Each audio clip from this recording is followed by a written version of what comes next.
For most of us today, I think it would be foolish. We'd think it'd be foolish if we'd set out on a journey without knowing where we are going.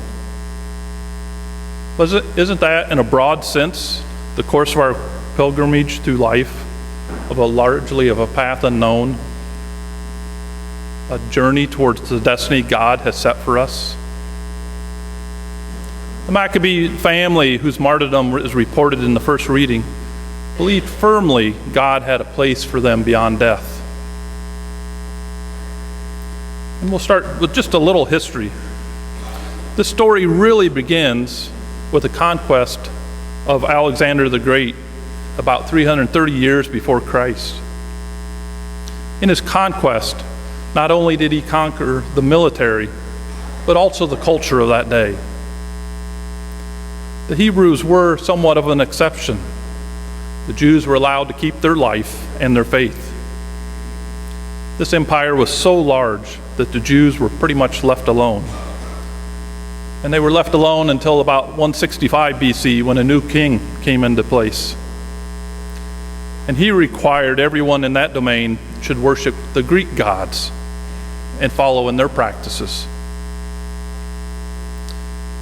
And like society today, there were many Jews that were very happy with this in the Palestine area. They were kind of tired of being left out, not being part of the modern society. And of course, they wanted to be part of that.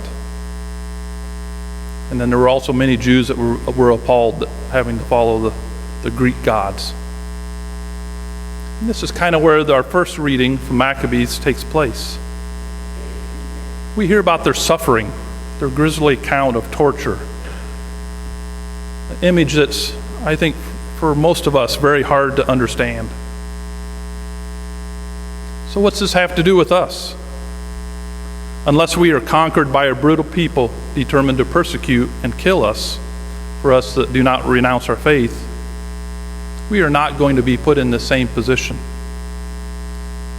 We will not have to make that choice between faith and torture. But I do think today we are being persecuted. People continue to belittle our faith and our Catholic lifestyle. They did this to Jesus today also. In Luke's gospel, a trick question was put in the form to him of a cynical riddle. His critics questioned the existence of the afterlife by this implausible tale of a woman who outlived 7 husbands to embarrass Jesus and to test his wit.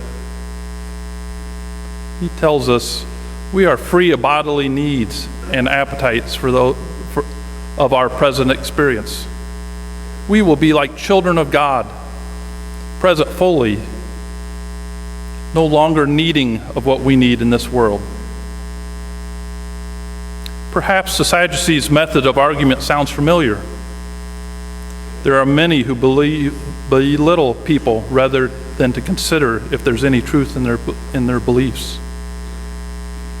I think most of us have experienced this as we've professed our faith in some way. But Jesus does not back down, and we know he would suffer and be scorned by others for his faith. He was crucified for his faith. But you and I also cannot back down, because so many today want us to fit into their view of our society. We are often called to put up with their scorns for the sake of our faith. It makes me think we've probably all sat down at lunch with a friend or schoolmate or a family member when someone says, "Do you really believe in all that the Catholic Church teaches? Do you really believe that the bread and wine becomes the body and blood of Christ?"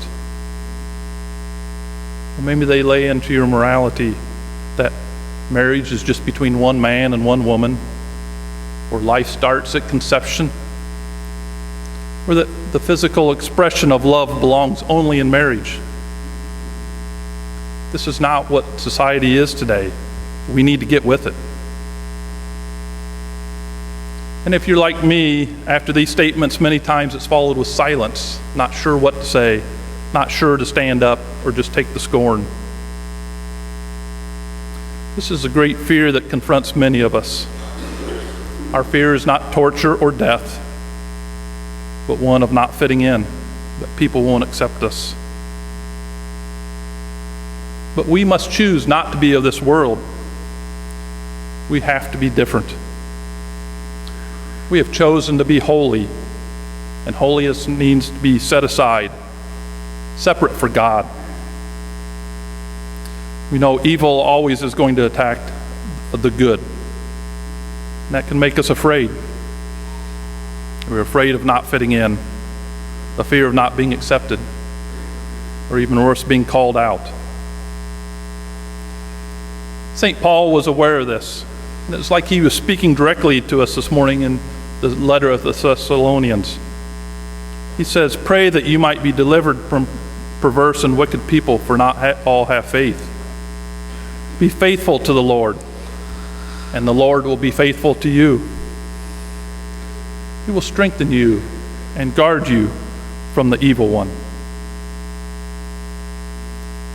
The Maccabean martyrs chose death, willingly tortured rather than to betray God's law. Their story is given to us on these last weeks of the ordinary time of the church year to strengthen us and to give us endurance for all of our journeys, that our feet may not falter, that we remain steadfast on our path.